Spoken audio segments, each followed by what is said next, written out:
नमस्कार, कैसे हैं आप सब? आशा करती हूँ सब बहुत अच्छे होंगे, खुश होंगे।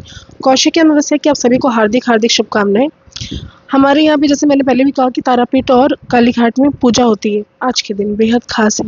लेकिन आज मैं ये वीडियो आपको बताने जा रही हूँ, जो बना रही हूँ, वो इसलिए ताकि मैं आपको कुछ ऐसे इन्फॉर्मेशंस दे सकूँ, जो आप आज के दिन तो करेंगे ही, 2 उपाय आज के ख़ास मैं आपको बताऊँगी। लेकिन उसके साथ में आपको 16 धागे वाले व्रत, महालक्ष्मी के व्रत के बारे में भी बताने वाली हूँ, जिसे अगर आप अपनी ज़िंदगी में कर लेते हैं, तो कहा जाता है घोर से घोर दरिद्रता भी दूर चली जाती है। उसके कुछ ख़ास नियम होते हैं, कैसे करना है, कब से शुरू है, कैसे मानना है, इन तमाम तरह की चीज़ों के बारे में आप सभी से बात करूँगी। लेकिन उसके पहले छोटा-सा विनम्र निवेदन, अगर अभी तक आपने मेरे और आपके दोनों के यूट्यूब चैनल एस्ट्रो पूर्णिमा को लाइक नहीं किया, शेयर नहीं किया, सब्सक्राइब नहीं किया, तो ज़रूर करिए। तो चलिए बात करते हैं कि क्या आज के दिन आपको करना है ख़ास। आज जैसे कि हम सभी को पता है कि अमावस्या है, बेहद ख़ास दिन है। आज अपने घर पर ज़रूर माँ काली की आराधना करें, पूजा करें। घर पर नहीं कर सकते तो किसी मंदिर में जाइए, मंदिर में जाकर पूजा अर्चना आराधना करना आज के दिन बेहद शुभ है।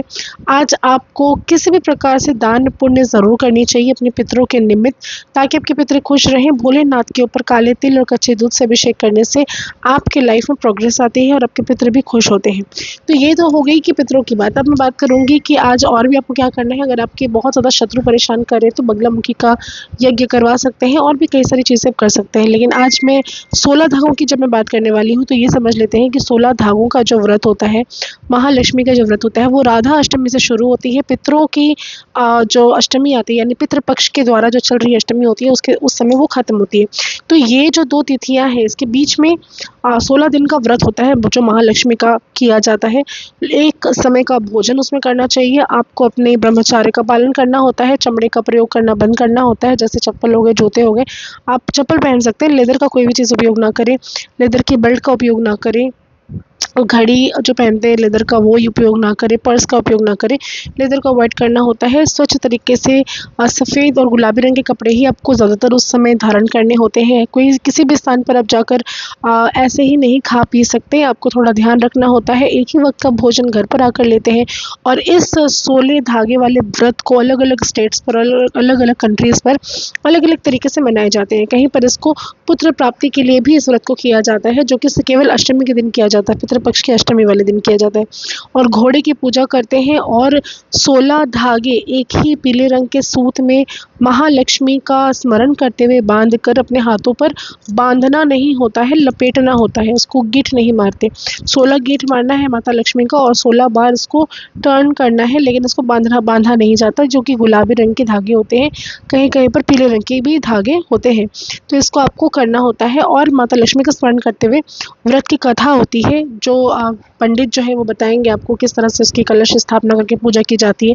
तो ये करने से पुत्र की प्राप्ति होती है। लेकिन आप सभी को बता दूं कि ये जो व्रत है केवल पुत्र प्राप्ति के लिए नहीं है।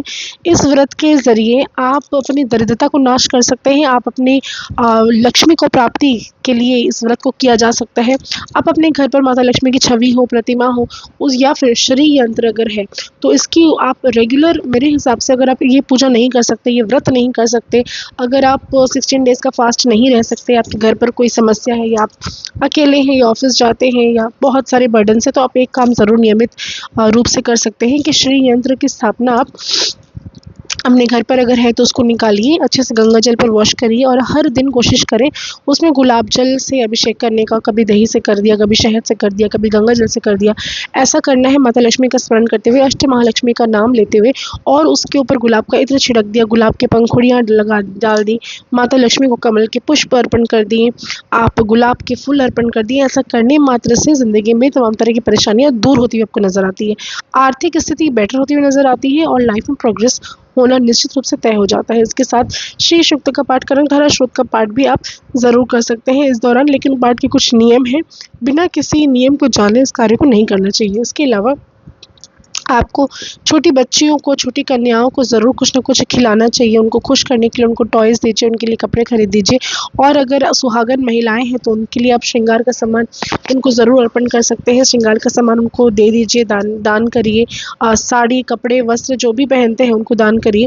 और लाइफ में कुछ भी बेटर करने के लिए आपको 2-3 काम तो करना ही करना है, जो कि है दान पुण्य, जो कि है भंडारा, जिसको हम अपने घर पर खाना बनाकर खुद से जितने सामर्थ्य है उतना घर से बनाकर अन्न का दान करना, शिवलिंग पर अभिषेक करना, इसके साथ में आपको जितनी भी सुहागन महिलाएं हैं, छोटे बच्चे हैं, उनको कुछ गिफ्ट्स देना। तो ये कार्य अगर आप कर लेते हैं तो माता लक्ष्मी प्रसन्न होती हैं। दुखियों को दुख को दूर करने की कोशिश करना। अगर आप सामर्थ्यवान हैं तो आप कुछ भी, अगला अगर आपके सामने हाथ फैलाए तो उसको कभी ना नहीं करना, आपके घर के चौखट से उसको वापस नहीं देना चाहिए। तो ये आपको करना है, थोड़ा सा मेंटेन करिए और इन चीज़ों को ज़रूर करें, अपने घर पर आजमा के देखें। ललिता सहस्त्र नाम का पाठ, विष्णु सहस्त्र नाम का पाठ और रामायण का पाठ, ये जो कुछ चीज़ें हैं जो बहुत ज़्यादा असरदार होती हैं इन दिनों में। ऐसे भी राधा अष्टमी से ही 16 धागे वाली व्रत क्यों शुरू होती है, क्योंकि हम सभी को पता है कि राधा जो है, राधा जी जो है वो कृष्ण की मतलब प्रिया तो है ही, साथ में वही लक्ष्मी का भी स्वरूप है, जिनको कमल के ऊपर हम देखते हैं। तो ये उनकी एक अलग ही कहानी है, वो लक्ष्मी का ही स्वरूप है इसकी, इसीलिए वो उस दिन से पूजा शुरू होती है। तो आशा करती हूँ मेरे वीडियोस पसंद आ रहे होंगे। ज़्यादा से ज़्यादा लाइक करिए, शेयर करिए, कमेंट में हर हर महादेव ज़रूर लिखें और मेरे बताए गए उपाय आपको कैसे लगते हैं ज़रूर बताइए। लाइव मैं आने वाली हूँ बहुत जल्द, नोटिफिकेशन आप सभी तक पहुँच जाएगा। पर्सनली किसी को अगर कुंडली दिखानी है कांटेक्ट कर सकते हैं दिए गए व्हाट्सएप नंबर पर। जो भी डिटेल्स है वो प्रोवाइड करनी चाहिए। हाँ, मुझे थोड़ी सर्दी लगी है इसलिए मैं ऐसा मेरे साथ हो रहा है, तो खैर कोई बात नहीं।